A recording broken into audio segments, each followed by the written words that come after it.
প্রচুর রোগী আসতো, ইনডোর আউটডোর দুই দিকে রোগী ছিল তখন, এবং প্রচুর রোগী দেখার অভিজ্ঞতা ওনার আছে। ওনার নিজস্ব ব্যবহারিক জ্ঞান সেগুলো আলোচনা করছেন এই ডাইজেস্টিভ ড্রাগের মধ্যে। তো চলেন আজকে শুরু করি। আজকে দেখতে পাচ্ছেন তো? জি স্যার। আচ্ছা, মনোযোগ দিবেন। Graphitis is one of the routine medicine prescribed in cases of duodenal ulcer. But unless the definite graphitis indications are present, one does not obtain a satisfactory result. এটা একদম হোমিওপ্যাথির ক্ষেত্রে চিরন্তন সত্য একটা কথা। আমরা কোনো কোনো মেডিসিন দেখা যায় বিশেষ কিছু রোগের ক্ষেত্রে বেশি নির্দেশিত হয়, যেরকম গ্রাফাইটিস অন্যতম একটা মেডিসিন যেটা ডিউডেনাল আলসারের জন্য বেশি নির্দেশিত হয়। এটা মোটামুটি অনেকে রুটিন মেডিসিন বানায় ফেলছে। কিন্তু একটা জিনিস মনে রাখা উচিত যে গ্রাফাইটিসের যদি সুস্পষ্ট ইন্ডিকেশন উপস্থিত না থাকে রোগীর মধ্যে, সেখানে কিন্তু আমরা সন্তোষজনক ফলাফল পাবো না গ্রাফাইটিস থেকে। এটা সকল ওষুধের বেলায় প্রযোজ্য। হেনিম্যান এই জন্য বলেছেন যে কারোর জন্য স্পেসিফিক মেডিসিন ঠিক করে না নেওয়া কোনো কোনো রোগের জন্য। স্পেসিফিক মেডিসিন ওইভাবে করলে হয় কি, অনেক ক্ষেত্রে হয়তো ভালো রেজাল্ট পাওয়া যায়, কিন্তু প্রায় দেখা যায় অনেক সময় আমরা ভুলভাবে ওষুধটা প্রয়োগ করি। তো গ্রাফাইটিস যদিও ডিউডেনাল আলসারের মধ্যে প্রায় নির্দেশিত হয়, কারণ কিছু মিল আছে এর সাথে। গ্রাফাইটিসে আমরা জানি একটা জিনিস আছে যে খাবার খেলে তার উপশম হয়, পেটের সমস্যাগুলা আপনি ল্যাবরেটরি দেখলে খুঁজে পাবেন। ডিউডেনাল আলসারের ক্ষেত্রে আমরা ওইটাই জানি যে পেটের সমস্যা হলে তারা খাবার খেলে ডিউডেনাল আলসারে তাদের উপশম হয়। এটা একটা কমন লক্ষণ। যেরকম সেলিডিনাম ওষুধে আমরা পড়ি না যে সেলিডিনাম ওষুধের একটা ব্যথা আছে, পেটের এখান থেকে ব্যথা যেয়ে ডান শোল্ডারের নিচে যায়, ডান স্কেপুলার নিচে ব্যথাটা প্রসারিত হয়। এই এই এই আবার সেলিডিনাম আমরা পিত্তথলির সমস্যার জন্য ব্যবহার করি। অ্যাকচুয়ালি পিত্তথলির যে কোনো ঘটনাই, যে কোনো ব্যথা, সেটা ওই পাথরের জন্যই হোক, ব্যথা কিন্তু তার নর্মালি তার ব্যথাটা এটা তার এমনি লক্ষণ, একটা কমন লক্ষণই। ব্যথা কিন্তু তাদের এই পিঠের দিকে চলে যায় এবং স্কেপুলার নিচে যায়, ব্যথাটা ওইখানে এক্সটেন্ড করে। তো ওই ঘটনার সাথে সেলিডোনিয়াম মিলে যায়, যার ক্ষেত্রে দেখা যায় প্রায় সেলিডোনিয়াম ওই গলব্লাডার ওষুধের সমস্যার ক্ষেত্রে এটা একটা ভালো কাজ করে। তো গ্রাফাইটিসের বেলাও এরকম, যে ডিউডেনাল আলসারের সাথে আর কিছু মিল এমনিতেই হয়ে যায়, যার ক্ষেত্রে এই গ্রাফাইটিস ওষুধটা বেশিরভাগ ব্যবহার হয়। আরেকটা ওষুধ আছে অ্যানাকার্ডিয়াম, সেটাও এই ডিউডেনাল আলসারে প্রায়ই ব্যবহার হয়, কারণ দুইটার ক্ষেত্রে খাইলে উপশম হয়। তবে মূল কথাটা সেটাই, যদি গ্রাফাইটিসের ইন্ডিকেশন না থাকে তাহলে সেখানে আমরা সন্তোষজনক রেজাল্ট পাবো না। তো আরো কিছু ওষুধ আছে যেগুলাতে ওই ওই ওই ডিউডেনাল আলসার কভার করে। তবে আমাদের সবসময়ই ডিউডেনাল আলসারে ব্যবহার করার ক্ষেত্রে গ্রাফাইটিস যদি দিতে চাই, সেখানে গ্রাফাইটিসের পিকচার থাকতে হবে। The majority of graphitis patients are rather overweight. Graphites রোগীরা সব না, কিন্তু একটা জিনিস মনে রাখেন, মেজরিটি, অধিকাংশ গ্রাফাইটিসের রোগীরা কি থাকে, বরং কিছুটা তাদের স্থূলত্ব থাকে, তারা মোটা থাকে। দে টেন্ড টু বি ফ্যাট, তাদের শরীরে ফ্যাট জমে বেশি, ফ্যাটি হয় তারা। দে আর ইউজুয়ালি পেল in colour, although sometimes they have a fair amount of color. গ্রাফাইটিসের রোগীরা সাধারণত একটু ফ্যাকাশে টাইপের হয়, যদিও কিছু কিছু রোগীর গায়ের রং উজ্জ্বল থাকতে পারে।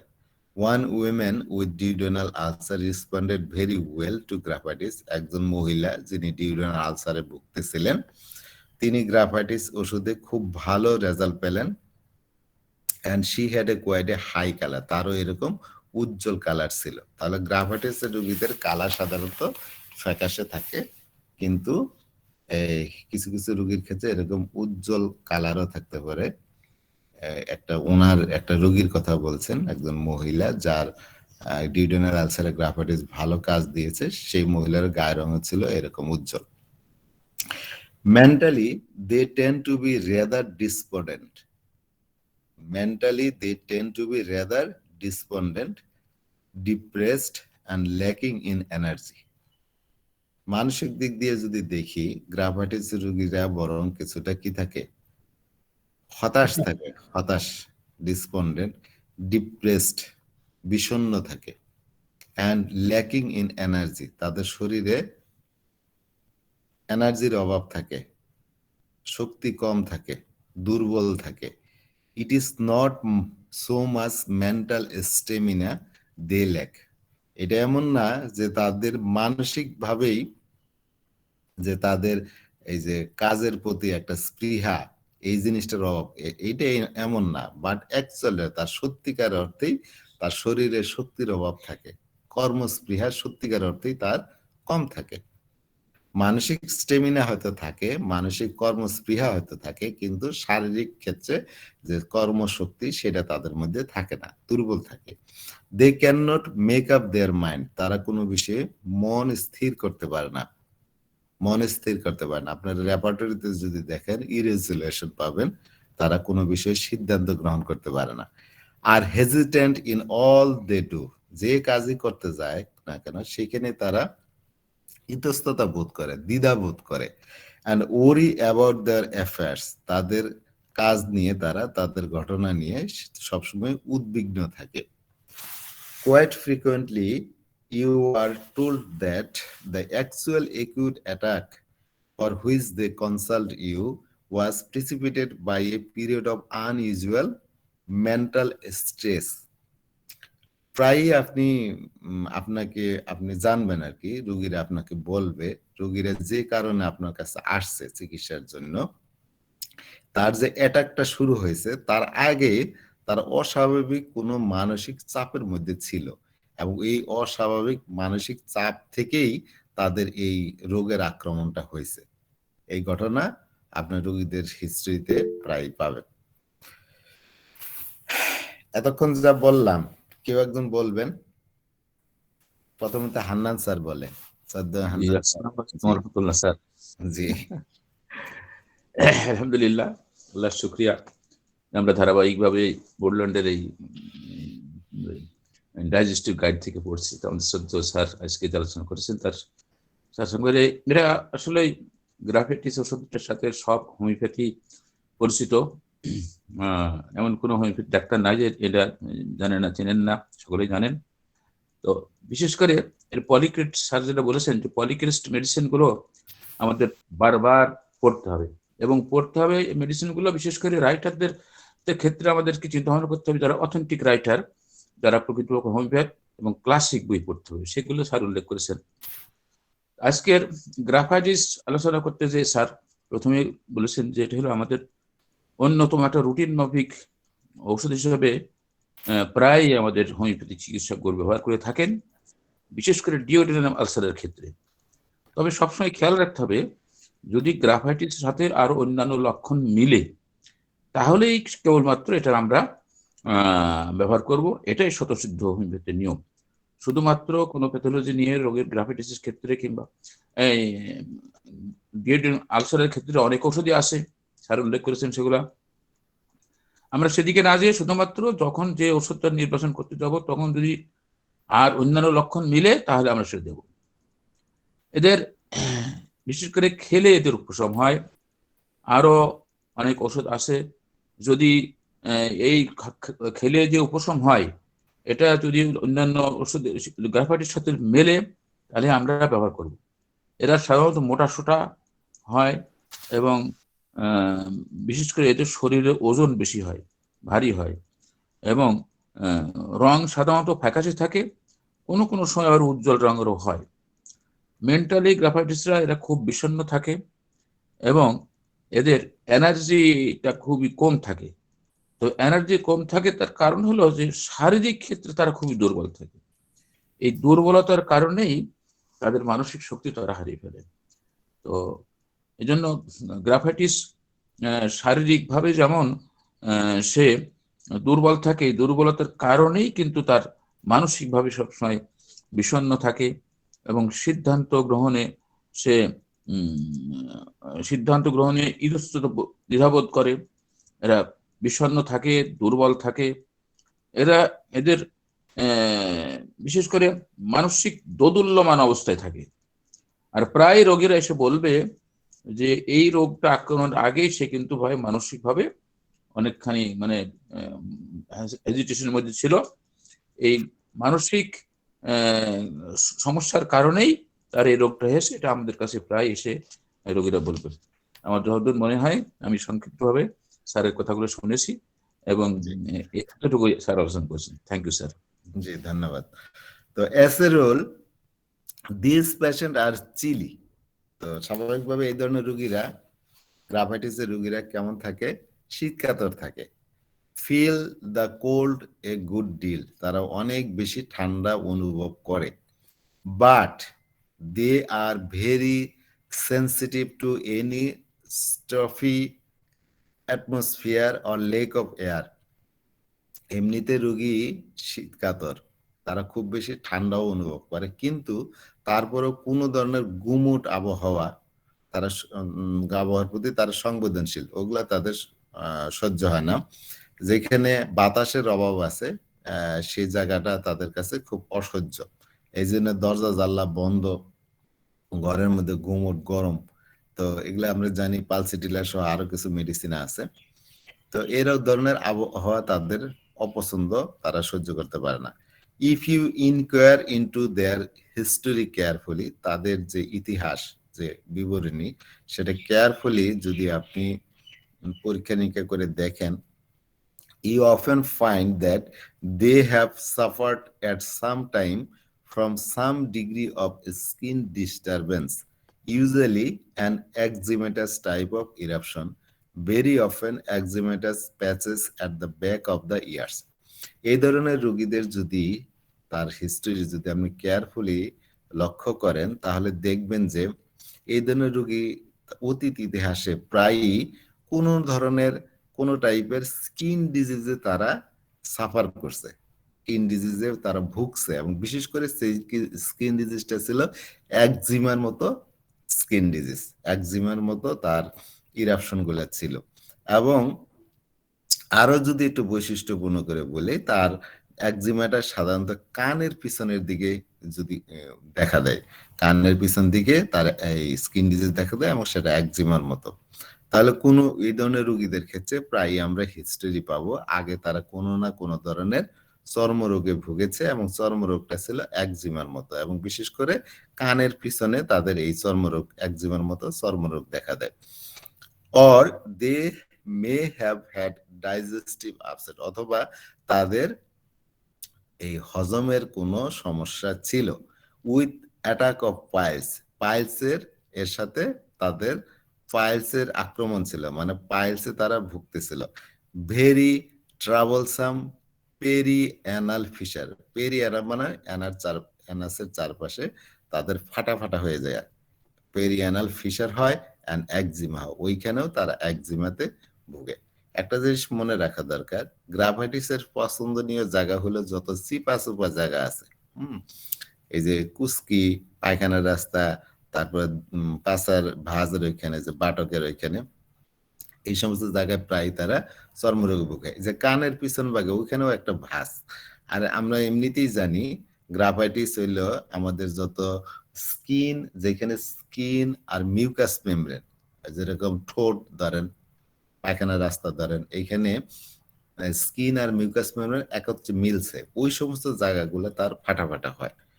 তো গ্রাভাইটিসের রোগীরা শীতকাতর, তারা অনেক বেশি ঠান্ডা অনুভব করে, এবং তারপরেও দেখা যায় তারা কোনো গুমোট আবহাওয়া, যেখানে বাতাসের অভাব আছে, সেগুলা তারা সহ্য করতে পারে না। তাদের হিস্টোরি যদি আপনি ভালো করে লক্ষ্য করেন, দেখবেন। স্যার এই জায়গাটা বুঝলাম না, সরি স্যার। কোনটা? যে গুমোট আবহাওয়া বলতে স্যার, পেশেন্টটা তো শীতকাতর, চিলি পারসন, ঠিক আছে, কিন্তু বারবার যে কথাটা বলছি গুমোট আবহাওয়ার প্রতি, যে পালসিটিলা যেরকম বদ্ধ করে থাকতে পারে না, এরকম স্যার? হ্যাঁ, ওই রকমই তো, ওই রকমই। আচ্ছা স্যার, থ্যাংক ইউ। আচ্ছা, তো এরকম গুমোট আবহাওয়ার মধ্যে সেটা তার অসহ্য। তারপর হইছে তারা তাদের ইতিহাসে দেখবেন যে প্রায় তারা কোনো না কোনো ধরনের চর্মরোগে ভুগেছে, বিশেষ করে সেই চর্মরোগটা ছিল একজিমার মতো, এবং কানের পিছনের একজিমাতে তারা ভুগছে। অথবা তাদের মধ্যে আরো দেখবেন যে তাদের পেটের সমস্যার সাথে তারা পাইলস ছিল তাদের, অথবা তাদের ওই যে অ্যানাল ফিশার ছিল, অ্যানাসের চারপাশে ফাটা ফাটা ছিল, অথবা ওই জায়গায় একজিমাও ছিল। তো এগুলোর ইতিহাস তাদের মধ্যে পাবেন। অনেক সময় অনেক রোগীরা অন্য কোনো সমস্যা নিয়ে আসে, তা একই সাথে তাদের এই ধরনের সমস্যাও থাকে। As regards their actual complaints, they have beastly, আচ্ছা এই লাইনটা পরে পড়ি। এই যে এই প্যারাটা সবাই মনোযোগ দিয়ে শুনছেন, গ্রাফাইটিসের এই অংশটা? জি স্যার। আলহামদুলিল্লাহ। হ্যাঁ, সবাই মনোযোগ দিয়ে শুনছে। তাহলে কেউ একজন বলেন। স্যার আমি একটু বলি কেন স্যার? জি বলেন। স্যার এরা তো প্রথম বলছেন যে এরা শীতকাতর, এরা জি। ঠান্ডা বোধ করে, যদি এটা শীতকাতর, এদের শরীরে ঠান্ডা বোধ করে, জি তবে কিন্তু এরা কোনো ঘুমোটা আবহাওয়া, বদ্ধঘর বা ঘুমোটা আবহাওয়া এদের সহ্য হয় না। জি তাদের ইতিহাস যদি দেখি, দেখা যাবে যে তারা বিভিন্ন স্কিন ডিজিজে ভুগছিল, যা ইরেপশন মূলক। বিশেষত এই স্কিন ডিজিজটা বেশিরভাগই কানের পিছনে অংশে এটা হয়ে থাকে বা হয়েছিল, অথবা তারা অতীত ইতিহাসে হজমের সমস্যা ছিল, ফাইলসের সমস্যা ছিল, এনাল ফিশার ছিল, এই ধরনের ইরেপশন, একজিমা তারা ভুগছিল। আর একটা কথা বলছিলাম যে এদের পছন্দনীয় স্থান হচ্ছে যে ওই চিপা চুপা জায়গা, যে কুস্কি, রেকটামে, যে আমাদের বগলের নিচে স্যার বলা যায় কিনা, বগলের নিচে, হ্যাঁ, বগলের নিচে বলা যায়। যে কুস্কি, জেনিটালিয়া, রেকটাম, এইগুলো যে এদের পছন্দনীয়, বা মুখ গহ্বর। জি, ধন্যবাদ। আমি এখানে একটু উল্লেখ করি, এই গ্রুপে হয়তো শেয়ার করছিলাম, একটা মহিলা আমাকে দেখাচ্ছে তার যে এই কি বলে যে ব্রেস্টের নিচে যে ভাঁজটা, হ্যাঁ, ওই ভাঁজের মধ্যেও তার এরকম মানে খুব বাজে টাইপের দেখতে এরকম চর্মরোগ ছিল, যেখান থেকে ওই গ্রাফাইটিসের মধ্যে ডিসচার্জ বেরিয়েছিল। তাকে গ্রাফাইটিস M2 M3 দেওয়ার পরেই তার দেখা যায় ওই জায়গাটা প্রায় ক্লিয়ার হয়ে গেল দ্রুততম সময়ের মধ্যে। তো এইরকম স্কিনের যে সমস্ত ভাঁজ, সেইখানেও আমি এই গ্রাফাইটিসের একটা ভালো ব্যবহার দেখেছি। তো যদিও এখানে ওইভাবে উল্লেখ নাই, আমি একটু বাড়তি কথা বললাম। স্যার ওই যে কথাটা বললেন, জি হ্যালো, হ্যাঁ যে মহিলাদের ব্রেস্টের নিচে যে ভাঁজের ওখানে ডিসচার্জ হয়েছে, যদি ডিসচার্জ না হয়ে যদি চুলকানি বা অন্য কোনো ইরাপশন জাতীয় হয় বা একজিমা হয়, তাহলেও কি আমরা গ্রাফাইটিসকে চিন্তা করতে পারবো? গ্রাফাইটিস দিতে গেলে কমপক্ষে আপনার কয়েকটা কিনুট তো থাকতে হবে, কয়েকটা। সেটা কি নোটের পাশাপাশি যদি আমরা স্কিন ডিজিজের দিকে লক্ষ্য রেখে, যেমনটা, কারণ অনেক মহিলারাই এই মানে সমস্যাটা নিয়ে আসে, ডিসচার্জ নাই বা চুলকানি, অনেক চুলকায়, ঘাইমা, ওই জায়গাটা ঘামের কারণে ওই জায়গাটা বিভিন্ন রকমের সমস্যা হয়। এখন ধরেন ওইখানে মার্কসেল আসতে পারে, ওখানে গ্রাফাইটিস আসতে পারে, অন্য মেডিসিন আসতে পারে। তো যে মেডিসিনই দিবেন কমপক্ষে তার পক্ষে তো কিছু যুক্তি আপনার থাকতে হবে, কিছু নির্দেশনা, কিছু ইন্ডিকেশন, রোগীর কিছু সিমটম তো মিলাই দিবেন। হ্যাঁ, যার শুধু স্কিনের ভাঁজ দেখেই যে গ্রাফাইটিস দিয়ে দিবেন এরকম না। আপনার তো কমপক্ষে এই যে বলছে হেরিং এর একটা কথা আছে যে একটা টুল খাড়া করে দাঁড়ায় রাখতে কমপক্ষে 3টা পা লাগে। 3টা পা দিয়ে আপনি একটা টুল দাঁড়া করে রাখতে পারবেন। তো কমপক্ষে আপনার 3টা ক্যারেক্টারিস্টিক লক্ষণ থাকতে হবে একটা ওষুধ সিলেকশন করার জন্য। তো একদম লক্ষণবিহীন ভাবে মেরে দিবেন এরকম না। যদি এমন পান যে রোগীর কোনো লক্ষণই নাই, কোনো দিকেই কোনো ওষুধ সিলেকশন করতে পারছি না, তাহলে সেক্ষেত্রে আপনি এইটার একটা লক্ষণ ধরবেন যে স্কিনের ভাঁজগুলাতে কোন ওষুধগুলা বেশি আসে। তারপর আপনার ব্রেন খাটায় দেখবেন, যদি মনে হয় যে গ্রাফাইটিসই দিবেন গ্রাফাইটিস, তখন দিতে পারেন। অনেক সময় তো আমরা অনেক সময় এইভাবে দিই যে কোনো লক্ষণই পাওয়া যায় না, যার শুধু স্থানটা দেখি। হ্যাঁ, এটাও কিন্তু একটা নির্দেশনা, এটাও একটা নির্দেশনা। যেরকম কোস্টিকামে একটা আছে, কি কোস্টিকামের যে আঁচিল গুলা হয় হাতের মধ্যে, সেগুলো দেখা যায় নখের খুব কাছাকাছি হয়। তো এই যে নখের কাছাকাছি হওয়া, এটা কিন্তু এটাও একটা নির্দেশনা কোস্টিকামের। তো গ্রাফাইটিস দিতে গেলেও আপনি কিছুটা লক্ষণ অন্যান্য খুঁজবেন আগে। যদি কোনো দিকে কিছু না দিতে পারেন, তো সেক্ষেত্রে নির্দেশনা আছে আরো, আসলে আমরা অত দূর যাই না। সেক্ষেত্রে অ্যাকচুয়াল নির্দেশনা হলে আপনি তারা ফাইটাম দিবেন, দিয়ে অপেক্ষা করবেন কোন সিমটম তার মধ্যে বাইরে আসে কিনা। তো খুব হিসাব নিকাশ করে ওষুধ দিতে হয়। যদিও আমরা দিয়ে ফেলি অনেক সময় যে কোন কিছু পাইতেছে না, এই ওষুধটা বেশি খাটায় এটি দিয়ে দিই, এরকম করতে দিই, কিন্তু অ্যাকচুয়াল রুল এটা না। ঠিক আছে, তো এবার আসেন আমরা পরের প্যারায় চলে যাই।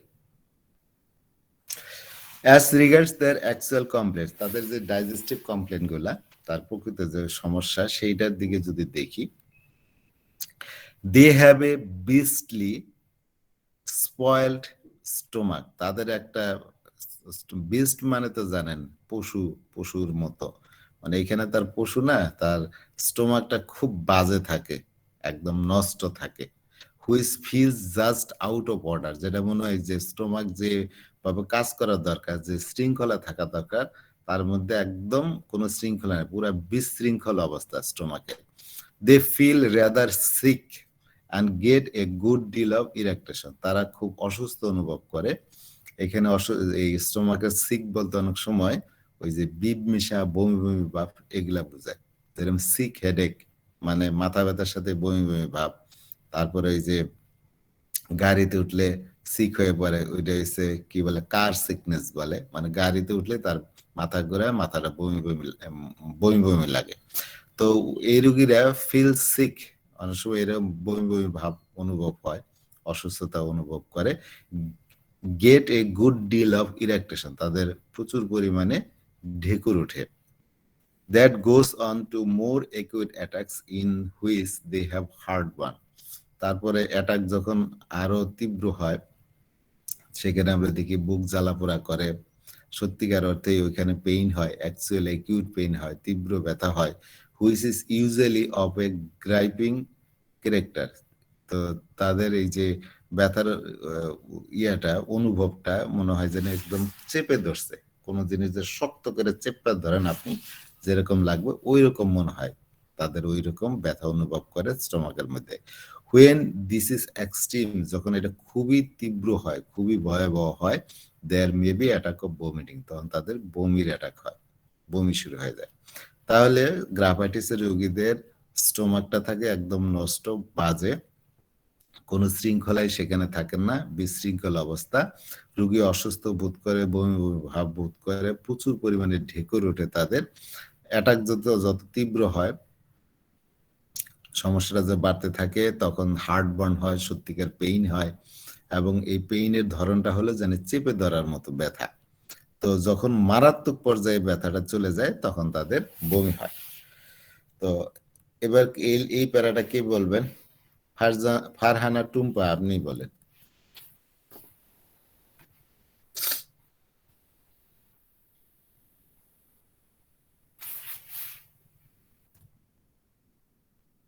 আসসালামু আলাইকুম। ওয়ালাইকুম আসসালাম। গ্রাফাইটিসের এই প্যারাটার মধ্যে বলা হয়েছে যে গ্রাফাইটিসের যে স্টমাকটা আছে সেটা খুব মানে বাজে ধরনের এবং বাজে বাজে ধরনের এবং খুব মানে তার কন্ট্রোলের বাইরে, এবং সে খুব বেশি পরিমাণে অসুস্থ হয়ে যায় এবং তার খুব বেশি পরিমাণে ঢেকুর উঠে, এবং যত ধরনের মানে অ্যাকুইড মানে তার অ্যাটাক হয় তত বেশি পরিমাণে তার রোগীর হার্ট বার্ন হয়ে থাকে এবং তত পরিমাণে তার ব্যথা বৃদ্ধি পেতে থাকে। এবং তার এই যে ব্যথার এই ধরনটা হয় সেটা হতেছে যে মানে মানে গ্রিপিং ক্যারেক্টার, সরি এটা মানেটা বুঝি নেই। চেপে ধরার মতো, হাত দিয়ে যেরকম। আচ্ছা, হাত দিয়ে চেপে ধরার মতো ব্যথা হয় এবং যেটা প্রচুর পরিমাণে হয়ে থাকে, এবং যখন ব্যথা অতিরিক্ত হয়ে যায় তখন তার মানে বমি চলে আসে। আচ্ছা, তাহলে তার স্টোমাকটা এতটাই বিস্টলি, এতটাই জঘন্য, এতটাই স্পয়েল, নষ্ট, কোনো শৃঙ্খলাই থাকে না, অসুস্থ বোধ করে, প্রচুর ঢেকুর উঠে, তারপরে আক্রমণ যত তীব্র হয় বুক জ্বালাপোড়া করে, এবং সত্যিকার অর্থে পেটে ব্যথাই হইতে পারে, এবং ব্যথাটার ধরন হলো চেপে ধরার মতো ব্যথা, এবং তার সমস্যা যত তীব্র হয়, আরো তীব্র হইলে যখন অনেক তীব্র মাত্রা এটা দেখা দেয় তখন তাদের বমি শুরু হয়ে যায়। নট ইনফ্রিকুয়েন্টলি, প্রায়ই this patient say that with the attack of pain and feeling of sickness, there is a horrible sudden sensation of extreme weakness, a feeling as if they are going to faint. এই যে তাদের এই ধরনের রোগীরা প্রায় আরেকটা জিনিস তারা অভিযোগ করে, তারা বলে যে যখন প্রচন্ড পেইন হয়, তারা খুবই অসুস্থ বোধ করে, তখন হঠাৎ করেই তাদের কি হয়, এক্সট্রিম উইকনেস দেখা দেয়, অত্যাধিক দুর্বলতা দেখা যায়, একদম মারাত্মকভাবে তার শরীরটা দুর্বল অনুভব করে, এবং এতই দুর্বল অনুভব করে রোগী মনে করে এখনই তারা অজ্ঞান হয়ে পড়বে, তারা অজ্ঞান হয়ে যাচ্ছে, এইরকম অনুভব হয়। ফলোইং দিস সেন্সেশন অফ ফেইন্টনেস, এই যে অজ্ঞান হয়ে যাওয়ার যে অনুভূতি, in quite a number of cases there has been vomiting of blood or short of that definite melena for the next day or two. তো এই ধরনের রোগী যারা ধরেন পেটের তীব্র ব্যথা, হ্যাঁ, খুব অসুস্থ বোধ করতেছে, হঠাৎ করে তাদের কি হয়, সাডেনলি তাদের এই মারাত্মক দুর্বলতা অনুভব করে, মনে করে এখনই তারা অজ্ঞান হয়ে পড়বে। এই অজ্ঞান হওয়ার অনুভূতির সাথে কিছু কিছু রোগীদের মধ্যে কি দেখা যায়, যে তাদের বমি হয়, তখন ওইরকম কিছু একটা বমি তাদের হয়, অথবা তাদের যে পায়খানাটা হয় সেটা মেলিনা হয়, মানে কালো রঙের পায়খানা হয়, এটা হবে পরের দিন বা 2 দিন পরে। তো অ্যাকচুয়ালি এদের স্টোমাকের মধ্যে কোনো ক্ষত থাকে, সেখানে থেকে এই তীব্র ব্যথা হয়, সাথে ওইখান থেকে ব্লিডিং হয়, তখন বমি হয়, আর বমির সাথে রক্তটা যায় বা রক্তযুক্ত বমির মতো হয়। আর এই বমির মাধ্যমে যদি রক্তটা না বের হয়, সেটা কোন দিক দিয়ে বেরোবে, সেটা পায়খানার সাথে বেরোবে, আর পায়খানার ওইদিকে যাইতে যেতে তো একদিন সময় লাগে, হয়তো পরের দিন পায়খানা করবে, সেইটা তখন কালো রঙের পায়খানা হবে, মেলিনা, অথবা 1 দিন বা 2 দিন পরে যে পায়খানা হবে তাদের, সেটা কালো রঙের হবে। তাহলে গ্রাভাইটিসের রোগী যারা স্টোমাকের সমস্যায় ভোগে, কোনো আলসার ভোগে, তাদের ওই যে তীব্র ব্যথার সাথে তাদের কি হয়, বমি বমি ভাব হয়, এবং হঠাৎ করেই তাদের দেখা যায় যে একদম এতই দুর্বল হয়ে গেছে, মনে হয় যেন অজ্ঞান হয়ে এখনই পড়ে যাবে। তো এই অজ্ঞান হওয়ার মতো যে তাদের যে অনুভূতি, এর সাথেই বেশ কিছু রোগীরা তখন আবার বমি করে, এবং বমিটা থেকে রক্ত বমি বা রক্তের নেই কোনো বমি হয়, এবং অনেক রোগীদের ক্ষেত্রেই দেখা যায় যে তারা পরের দিন বা 2 দিন পরে যে পায়খানাটা করে, সেটা তাদের কালো রঙের পায়খানা হয়। So this feeling of collapse is apparently associated with sudden gastric hemorrhage. এই যে তাদের এই যে কোলাপস হয়ে যাওয়ার অনুভূতি, যে অজ্ঞান হয়ে বিছানায় পড়ে যাওয়ার মতো অনুভূতি, এগুলা মূলত তাদের ওই যে গ্যাস্ট্রিক হিমোরেজের কারণে হয়। সাডেন হঠাৎ করেই তাদের স্টোমাক থেকে হিমোরেজ হয়, এই রক্তক্ষরণ হয়, রক্তক্ষরণের কারণেই তাদের এরকম হঠাৎ করে খুব দুর্বল অনুভব হয়, এবং রোগী অজ্ঞান হয়ে যাওয়ার মতো অবস্থা হয়, তখন বমি করে, রক্ত বমি করে, 1 দিন বা 2 দিন পরে কালো রঙের পায়খানা করে। তো কে বলবেন এটা? বলেন, বললে সমস্যা নাই।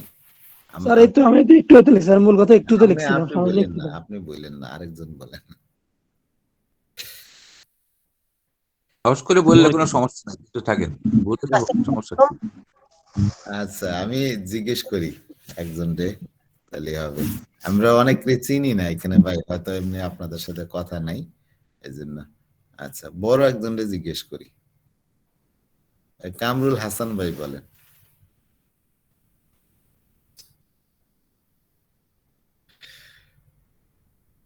কামরুল হাসান, আচ্ছা, মুনিয়া বলেন, মুনিয়া। আসসালামু আলাইকুম স্যার। ওয়ালাইকুম আসসালাম। স্যার এখানে বলা হয়েছে যে এখানে রোগীরা প্রায়ই বলে যে তাদের প্রচন্ড পেইন থাকে এবং তারা অসুস্থ ফিল করে, যে হঠাৎ করে দেখা যায় তারা শরীরে খুব দুর্বলতা ফিল করে এবং মনে হয় যেন অজ্ঞান হয়ে যাবে। আবার এদের সাথে দেখা যায় কিছু কিছু রোগীর ক্ষেত্রে বমি হয়, আর বমিটা থাকে ব্লাডি, আর পায়খানাটা দেখা যায় যে 2 দিন পরে হয়, সেটা মেলিনা থাকে। আর হচ্ছে ওরা যে কলাপস অনুভবটা করে, সেটার সাথে গ্যাস্ট্রিকের সমস্যা থাকে। গ্যাস্ট্রিক হিমোরেজ হয়, সেখান থেকে এই কোলাপসের অনুভূতিটা তাদের আসে। Thank you. In addition to the more or less chronic state, graphitis patients suffer from definite hunger pains, which gradually developed about 2 hours after food and are relieved by eating.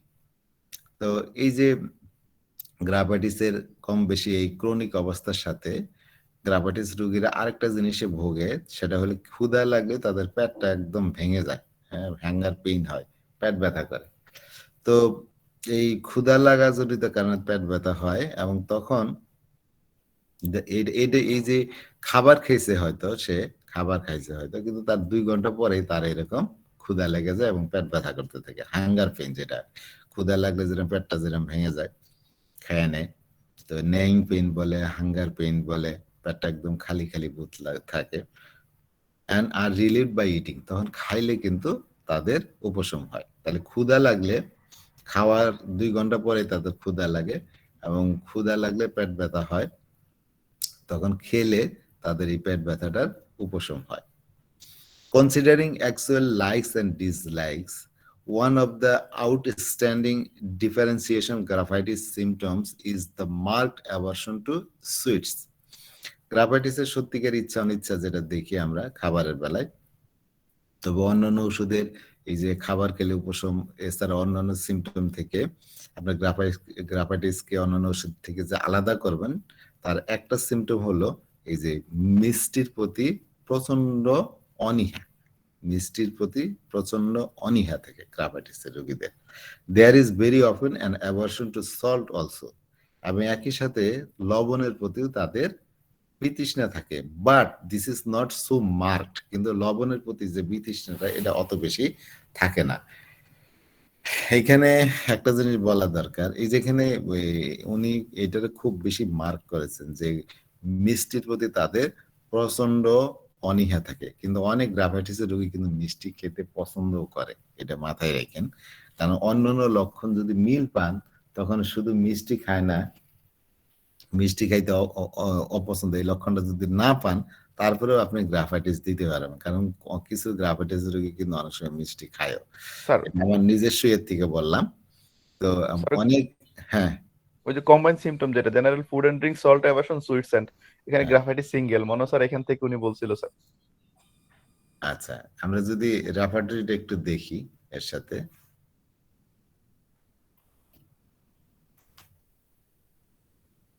যদি একটু repertory দেখি, food sweets, এখানে যদি ডিজায়ারে যাই, sweet desire, দেখেন এখানে graphites second grade আছে, তাই না? তো কিছু কিছু রোগীর ক্ষেত্রে কিন্তু গ্রাফাইটিস মিষ্টি খেতেও পারে, হ্যাঁ, তবে সেটা মনে রাখবেন আর কি, যে কিছু রোগীর ক্ষেত্রে গ্রাফাইটিসের রোগী মিষ্টি খেতেও পারে যদি অন্যান্য লক্ষণ সব মিল পান, যে গ্রাফাইটিসের রোগী শুধু মিষ্টি খাওয়ার ইচ্ছা দেখে যেন গ্রাফাইটিসটাকে বাদ না দেন। ইউজুয়ালি গ্রাফাইটিসের রোগীরা মিষ্টি একদম অপছন্দ করে, মিষ্টি অপছন্দ করে ফার্স্ট গ্রেডের একটা মেডিসিন গ্রাফাইটিস, এবং এই দেখেন মিষ্টি এবং মাংস অপছন্দ করে, যদি এই দুইটার কথা বলি তাহলে গ্রাফাইটিস একটাই ফার্স্ট গ্রেডের মেডিসিন। তবে এই যে একই সাথে মিষ্টি এবং লবণ অপছন্দ, সেখানেও আপনার একটাই মেডিসিন সিঙ্গেল গ্রাফাইটিস। তাহলে মরিসন থেকে নিছে স্যার এটা নিতে পারে। মিষ্টি অপছন্দ প্লাস লবণ অপছন্দ গ্রাফাইটিস, মিষ্টি অপছন্দ প্লাস মাংস অপছন্দ গ্রাফাইটিস। গ্রাফাইটিস অ্যাকচুয়ালি মাছ মাংস কোনোটাই পছন্দ করে না, লবণও বেশি খায় না, মিষ্টিও বেশি পছন্দ করে না। তো সাথে মিউজিকও অ্যাড করে দেন। মিউজিকও অপছন্দ করে, মিউজিক শুনলে কান্নাও পায় তার। আচ্ছা, তো গ্রাফাইটিসে তবে এটা মিষ্টিতে অপছন্দ, এটা মার্কড, হ্যাঁ, একটাই ফার্স্ট গ্রেডের মেডিসিন মিষ্টি অপছন্দ, সেটা graphites. There is very often an aversion to salt, এই সল্টের প্রতি তাদের অ্যাভারশন থাকে, তবে এটা ওই মাত্রার না, মাত্রাটা একটু কম। কোথায় গেল? আচ্ছা, এই যে frequently one comes across a patient who has a very definite aversion to animal food, এবং প্রায় অনেক রোগীদের মধ্যে পাবেন যে তারা মাংসাশী কোনো খাবার পছন্দ করে না, ওই যে অ্যানিমাল ফুড যেগুলা মাছ মাংস এগুলা এগুলোর প্রতি তাদের অনীহা থাকে। দিস সিমস টু বি, এরা এনিম্যাল ফুডের প্রতি যারা এনিম্যাল ফুড খায় না তাদেরকে আমরা কি বলি? নিরামিষ বুঝি বলি নাকি? ভেজিটেরিয়ান। আমাদের গ্রাম বাংলায় বলে নিরামিষ খায়।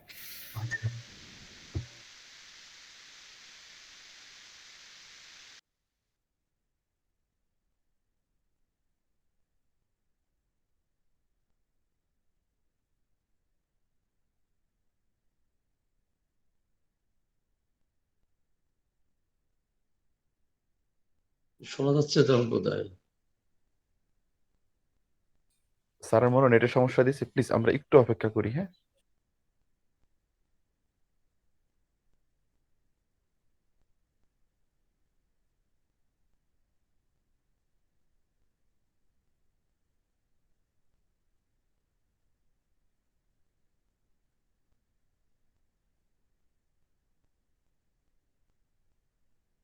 আমি একটু স্যারের সাথে যোগাযোগ করতেছি, একটু অপেক্ষা করেন প্লিজ।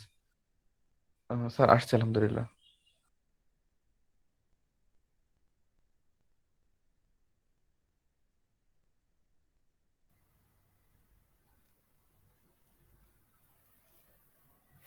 সিরাজ স্যার এরা মানে মাংসতে অনীহা। হ্যাঁ, হ্যালো, শুনতে পাচ্ছেন এখন? জি, আসসালামু আলাইকুম স্যার, এখন শোনা যাচ্ছে। আমার একটু আজকে নেটওয়ার্কের একটু ডিস্টার্ব করতেছে। তো যে কথা বলতেছিলাম যে গ্রাভাইটিসের রোগীরা কোনো এনিম্যাল ফুডই পছন্দ করে না। এই যে এনিম্যাল ফুড পছন্দ না করা, মাছ মাংস পছন্দ না করা, এটা কিন্তু তার অনেকটাই মানসিক দিক দিয়ে তাদের এই অপছন্দটা। এমন না যে মুখে খাইতে তাদের খারাপ লাগে, ফিজিক্যালি কিন্তু না। হ্যাঁ, for the patient will often say that the food taste quite good if they can overcome the aversion. এই যে ওই সরি স্যার, খাবারের প্রতি স্যার যে presentation please. Sorry sir, sorry sir. আচ্ছা, এই যে খাবারের প্রতি তাদের যে এই যে মাছ মাংসের প্রতি যে একটা বিতৃষ্ণা, তাদের একটা ঘৃণা টাইপের, এইগুলা যদি মন থেকে দূর করতে পারে তাহলে কিন্তু তখন খাবারটা সে খেতে পারে, মুখে কিন্তু স্বাদ ভালোই লাগে খেতে। বুঝতে পারছেন? যে মাছ মাংস খাওয়ার প্রতি যে অনীহা, এটা অনেকটাই মানসিক। ওইটার প্রতি হয়তো তার একটা অনীহা থাকে, কিন্তু যদি কোনো সময় খাওয়া শুরু করে তখন কিন্তু খাইতে খারাপ লাগে না, তাদের ভালোই লাগে। এই জিনিসটা এই মোরল্যান্ডের বই থেকেই আমি পাইলাম। But they shy from taking animal food in any form, তবে তারা যে কোনো ধরনের এনিম্যাল ফুড খেতে তারা লজ্জা পায়। আমার কথা কি এখন শোনা যাচ্ছে? আলহামদুলিল্লাহ ক্লিয়ার স্যার। আচ্ছা, এই যে লাস্টের কথাগুলা বলবেন আমাদের তামান্না ম্যাম। আছেন ম্যাডাম? ম্যাম তো মনে হয় বের হয়ে গেছে স্যার। আচ্ছা, ঠিক আছে, তাহলে কে আমি বলবেন? বললি স্যার, হ্যাঁ, আমি বলি স্যার। আপনারা তো এতক্ষণ ছিলেন না, আপনারা ডাকলাম, বলেন। স্যার ওই একটু মেয়েকে নিয়ে ব্যস্ত ছিলাম স্যার। জি, স্যার ওই আপনার ওই হেমোরেজ এবং মেলিনার পরে যে প্রবলেমটা স্যার, এইটা বলেন, এটা যদি লাস্ট অসুস্থ খাওয়ার ইচ্ছা অনিচ্ছা এগুলা বলেন। স্যার, খাওয়ার অনিচ্ছার মধ্যে স্যার মাংস, সরি, মিষ্টি এবং লবণ, এই দুটোর প্রতি তার প্রচন্ড অনীহা। আর সঙ্গে স্যার মাংস অপছন্দ। মিষ্টি আর এবং লবণ দুটো সমান ভাবে অনীহা না, মিষ্টিতে বেশি অনীহা, লবণে একটু জি স্যার, কম অনীহা, অত মার্ক না। জি, জি স্যার। জি। এরপরে মাংসতে তাদের অনীহা থাকে। আর এরপর সিরাজ স্যার যোগ করলো যে স্যার মিউজিকের প্রতি তাদের অ্যাভারশন থাকে, কান্না আসে। হুম। একটু শুনতে পাচ্ছি স্যার। ও, তবে যদি মাংস খাওয়া শুরু করে, হ্যাঁ, এটা এই যে মাছ মাংসের প্রতি অনীহা, এটা অনেকটা তাদের মানসিক। ঠিক আছে, এগুলোর প্রতি যদি ঘৃণাটা দূর করতে পারে, যদি মুখে খাওয়া একবার শুরু করতে পারে, তাহলে কিন্তু খেতে খারাপ লাগে না, খেতে তাদের ভালোই লাগে। With their acute attack of heartburn, তাদের যে তীব্রভাবে বুক জ্বালা পোড়ার যখন আক্রমণ হয়, there is a feeling of intense heat in the stomach, তখন পেটের মধ্যে, ওই স্টোমাকের মধ্যে, পাকস্থলীর মধ্যে তারা খুব বেশি গরম অনুভব করে। অ্যান্ড থ্রোট, পাকস্থলী এবং গলায় এই জায়গায় গরম অনুভব করে। And a desire for cold drinks in order to cool down the stomach, তখন তাদের মনে হয় একটু ঠান্ডা পানি খায়, কারণ ঠান্ডা পানি খাইলে তাদের এই যে গরম অনুভবটা, পেট যে গরম হয়ে যায় বা গলা খুব গরম অনুভব হয়, এটা তার উপশম হবে। কিন্তু as a rule graphites patient are aggravated by cold, কিন্তু অ্যাকচুয়ালি গ্রাফাইটিসের রোগীরা ঠান্ডা খাবারে তাদের বৃদ্ধি হয়, ঠান্ডা খাবারে তাদের বৃদ্ধি হয়।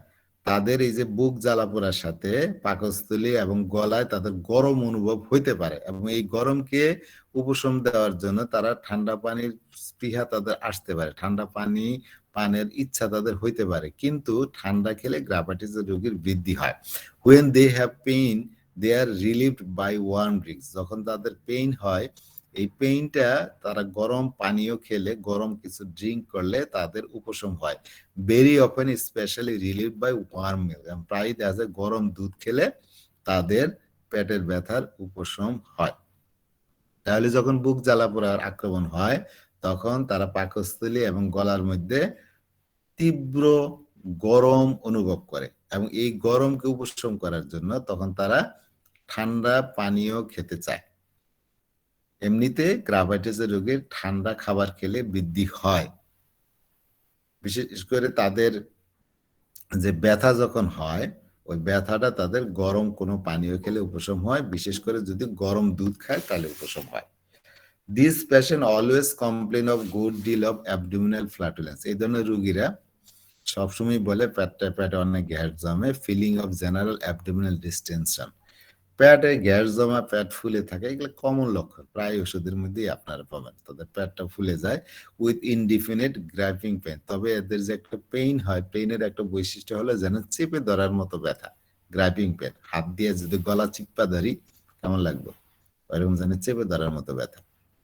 With this attack of ফ্ল্যাটুলেন্স they feel a sudden rush of blood and sudden flash of heat to the face and head. আমরা জানি এমনিতে গ্রাফাইটিসের রোগীরা শীতকাতর, তারা অনেক বেশি শীত অনুভব করে, আবার গুমোট আবহাওয়া সহ্য করতে পারে না, যেখানে বাতাসের চলাচল কম, যেন বদ্ধঘর, এগুলোতে তাদের বৃদ্ধি হয়। তো তাদের যখন পেটে অনেক গ্যাস জমে, পেট ফাঁপা ধরে, তখন হঠাৎ করেই রক্তের একটা ফ্লো যেন তাদের কি হয়, মুখে মাথার মধ্যে রক্তের একটা ফ্লু জানি হচ্ছে ওইখানে, তখন তারা মুখে এবং মাথায় খুব গরম অনুভব করে, মানে মুখ দিয়ে জানি গরম ভাব বেরোচ্ছে, মাথা দিয়ে জানি গরম বেরোচ্ছে, এরকম অনুভব করে এই পেট ফাঁপার সাথে। With the general abdominal distension they are very intolerant of any tight clothing, এই যে টাইট ক্লথিং এরাও পড়তে পারে না, আমরা অনেকগুলো মেডিসিনের মধ্যে পড়লাম যারা টাইট ক্লথিং পড়তে পারে না। It makes them more uncomfortable, এই যে পেট ফাঁপাদের রোগীরা সাধারণত পেটটা একটু ঢিলা করে রাখতে চায় কাপড় চোপড়, তো গ্রাফাইটিসের রোগীদের মধ্যে এই টাইট ক্লোথিং এ বৃদ্ধি আছে। আমরা লিখেছিস পড়ছি, কার্বোবেস পড়ছি, তারপরে লাইকোপিডিয়ামে পড়ছি, লাইকোপিডিয়াম তো এখনো যায়নি, তো এগুলাতে টাইট ক্লোথিং এ অ্যাগ্রাভেশন আছে। And I have been told that after one of the acute attacks, the patient developed a definite herpetic eruption around the abdomen. এই যে অনেক রোগীদেরই এই যে পেটের মধ্যে এরকম পেট ফাঁপা ধরে, পেটে বুক জ্বালা পোড়া করে, গ্রাইপিং পেইন হয়, তাদের এই যে সমস্যাগুলো হয়, তো এই ধরনের রোগী প্রায় আরেকটা জিনিস দেখা যায়, এগুলার সাথে অনেক সময় দেখা যায় পেটের মধ্যে তাদের এই হারপিস দেখা দেয়, হারপেটিক ইরাপশন, পেট রাউন্ড, পেটের চারপাশে হারপেটিক ইরাপশন। হারপিস তো আপনারা দেখেছেন, হারপিস দুই ধরনের হয়, একটা হচ্ছে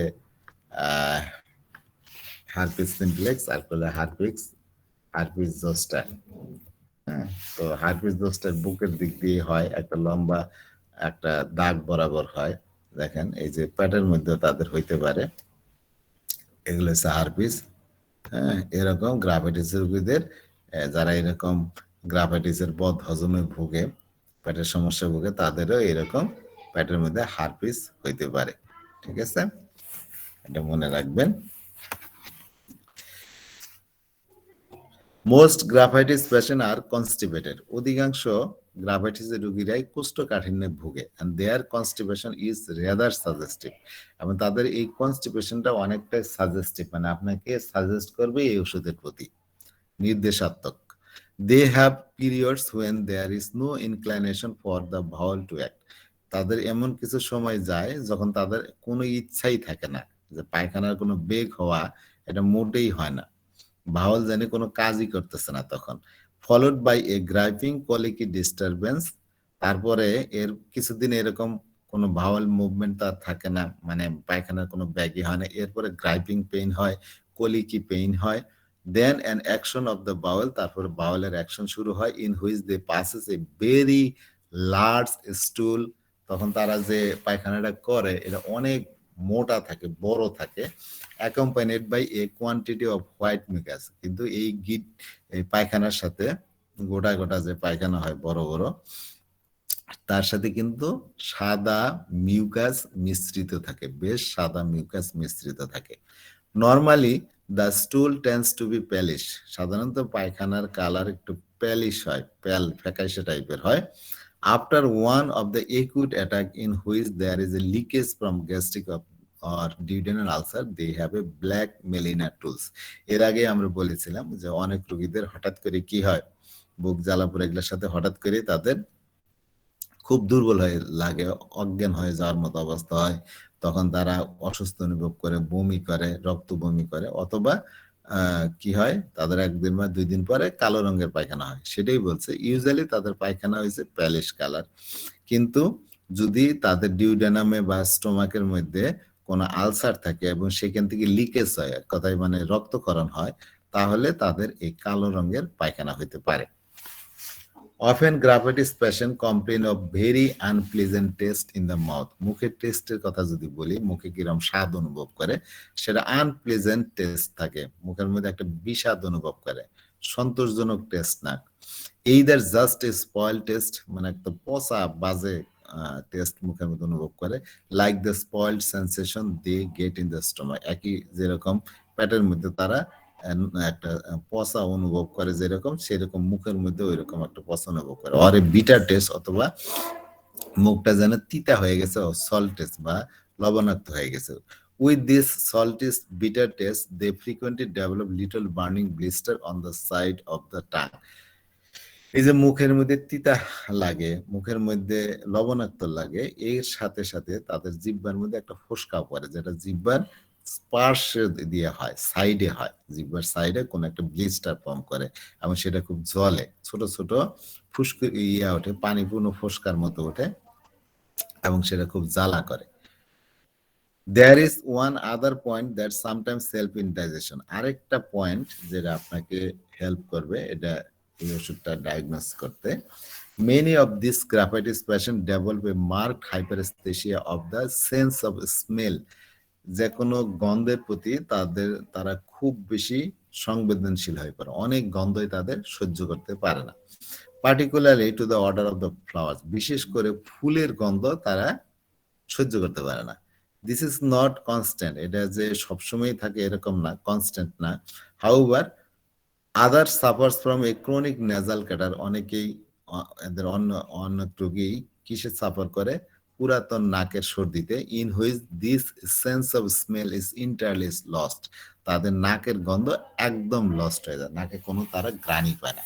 তাহলে নাকের কয়েকটা জিনিস পেলাম, একটা হচ্ছে অনেকের নাকের যে সেন্স স্মেল, এটা মানে তীব্র মাত্রায় সংবেদনশীল হয়ে পারে, বিশেষ করে তখন তারা ফুলের গন্ধ সহ্য করতে পারে না। আবার কিছু কিছু রোগী আছে যারা দীর্ঘদিন ধরে নাকের সর্দিতে ভোগে, তখন দেখা যায় তাদের ঘ্রাণ শক্তি পুরাপুরি লোপ পায়, তখন তারা নাকে কোনো ধরনের গন্ধই পায় না। They have a yellowish excoriating discharge, নাক থেকে তাদের হলদেটে খুব ক্ষতকারী স্রাব হয়।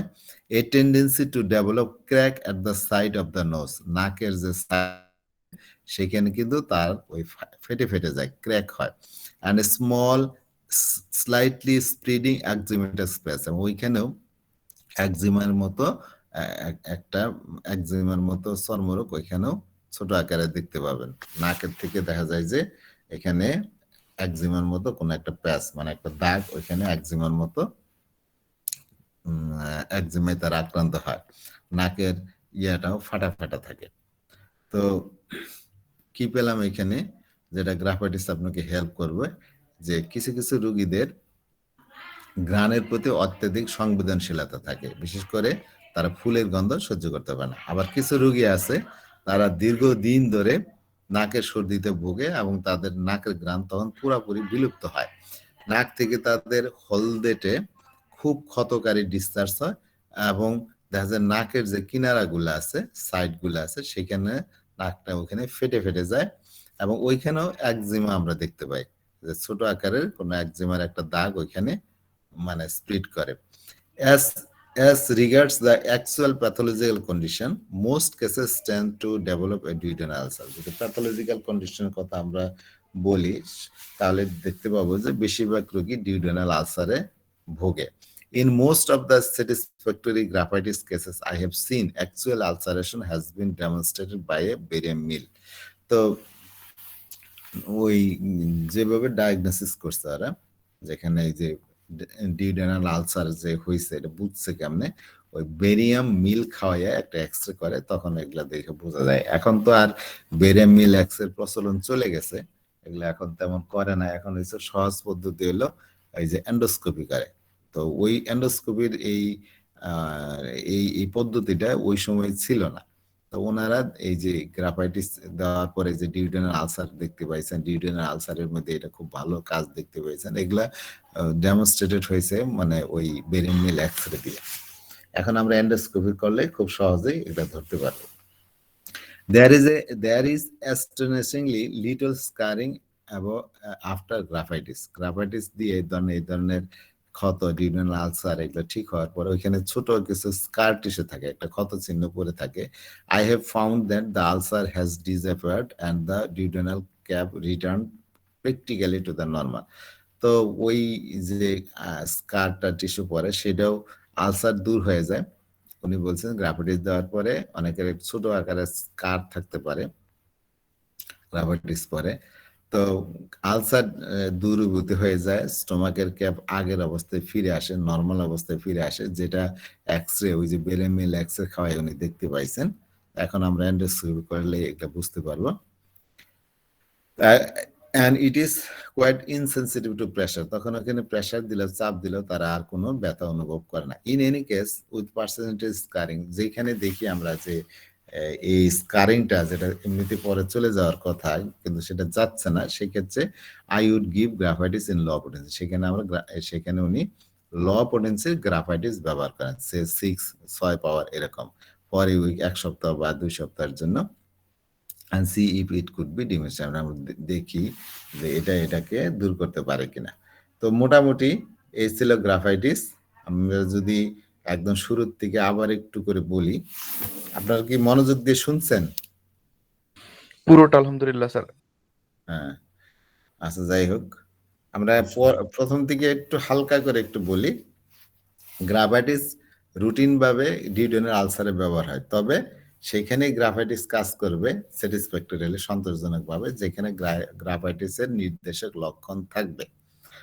তো গ্রাফাইটিসের রোগীরা কিছুটা মোটাসোটা হয়, ফেটি হয়, তাদের গায়ের কালার কিছুটা অনুজ্জ্বল ফেল টাইপের, তবে কিছু কিছু গায়ের রং উজ্জ্বল থাকতে পারে। উনি একটা মহিলা চিকিৎসা করছিলেন যেখানে গ্রাফাইটিস ভালো কাজ করছিল, তার গায়ের রং উজ্জ্বল ছিল।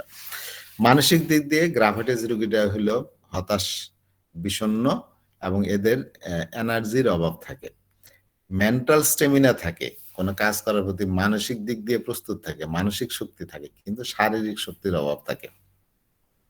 এরা কোনো কিছুতে সিদ্ধান্ত নিতে পারে না, হ্যাঁ, কি কাজ করবে না করবে সেটা নিয়ে তারা সবসময় একটা ইতস্ততা বোধ করে, তাদের একটা দ্বিধাগ্রস্ত অবস্থায় থাকে এবং তাদের কাজকর্ম, তাদের ঘটনা নিয়ে একটু উদ্বিগ্ন থাকে।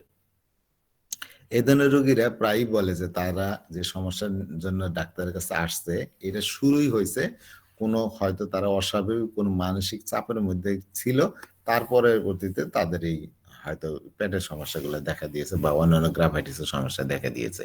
তাহলে মেন্টাল স্ট্রেস থেকে অসুস্থ হওয়ার এই গ্রাফাইটিসের অন্যতম একটা নির্দেশক লক্ষণ। তো গ্রাফাইটিসের রোগীরা শীতকাতর থাকে, এরা বেশ ঠান্ডা অনুভব করে, কিন্তু এরপরেও তারা কোনো গুমোট আবহাওয়া যেখানে বাতাসের অভাব আছে সেগুলা তারা সহ্য করতে পারে না। গ্রাফাইটিস রোগীদের যদি হিস্ট্রি দেখেন, দেখবেন যে এরা প্রায়ই কোনো না কোনো চর্মরোগে ভুগছিল এবং চর্মরোগটা ছিল ওই একজিমার মতো, এবং এটা কানের পিছনেই বেশি হিস্ট্রিতে পাবেন যে কানের পিছনেই তাদের এই ধরনের একজিমা ছিল, অথবা তাদের পেটের সমস্যার সাথে কি ছিল, পাইলসের আক্রমণ ছিল, পাইলসে তার আক্রান্ত ছিল, অথবা অ্যানাল ফিশার ছিল, তাদের অ্যানাসের চারপাশে তাদের ফাটা ছিল, অথবা একজিমায় তারা ভুগতেছিল। তোদের এদের স্টোমাকটা থাকে একদম বাজে, নষ্ট টাইপের, কোনো শৃঙ্খলায় থাকে না, রোগী অসুস্থ বোধ করে, বমি বমি ভাব থাকে, তার অনেক বেশি ঢেকুর হয়, তারপরে হচ্ছে হার্ট বার্ন হয়, বুক জ্বালা পোড়া করে, ব্যথা হয়, এবং এগুলার ব্যথার চরিত্রটা হলো, ক্যারেক্টারটা হলো, বৈশিষ্ট্য হলো চেপে ধরার মতো ব্যথা। গ্রাভাইটিসের যে পেইনটাই হয় স্টোমাকে হোক বা থ্রোটে হোক, সেটা এই গ্রিপিং ক্যারেক্টার, চেপে ধরার মতো ব্যথা থাকে, এবং ব্যথা যখন তীব্র হয় তখন তারা বমি করে। এর আরেকটা লক্ষণ হলো প্রায় রোগীরা যখন খুব বেশি বুক জ্বালা পোড়া করে, পেটের সমস্যা হয়, পেটে খুব পেইন হয়, তখন দেখা যায়, বিশেষ করে পেটের পেইন যখন তীব্রভাবে দেখা যায়, তখন হঠাৎ করে তারা একবারে দুর্বল হয়ে পড়ে, মনে হয় যেন এক্ষুনি অজ্ঞান হয়ে পড়ে যাবে। তো এরকম বেশ কিছু রোগী যাদের এই ধরনের অজ্ঞান হয়ে যাওয়ার অনুভূতি হয় হঠাৎ করে দুর্বল হয়ে, এরা দেখা যায় পরে রক্ত বমি করে, হ্যাঁ, বা পায়খানা করে, যেটা একদম কালো রঙের পায়খানা হয়। এটার কারণ হলো ওই যে তাদের স্টোমাকে যে আলসার থাকে, সেখান থেকে ডিউডেনাম বা স্টোমাকের আলসার থেকে তাদের রক্তক্ষরণ হয়। গ্রাভাইটিস রোগীর ক্ষুধা লাগলে পেট ব্যথা করে, এবং সেটা খাবার খাইলে ব্যথাটা কমে, এবং দেখা যায় যে খাওয়ার 2 ঘন্টা পরে তাদের ক্ষুধা লেগে পেট ব্যথা শুরু হয়ে গেছে, তখন খাইলে তার এই ব্যথাটা কমে। গ্রাভাইটিস রোগী মিষ্টি একদম অপছন্দ করে, লবণও অপছন্দ করে, তবে মিষ্টি যতটা অপছন্দ করে লবণের ক্ষেত্রে অতটা মার্ক না। এরা অ্যানিম্যাল ফুড, মাছ মাংস এগুলো অপছন্দ করে। এই যে অপছন্দ, এটা অনেকটাই তাদের মানসিক। অনেক সময় খাওয়া শুরু করলে ঠিকই তারা খেতে পারে, তাহলে ঘৃণাটা যদি দূর করতে পারে তাহলে তারা তখন ঠিকই খেতে পারে।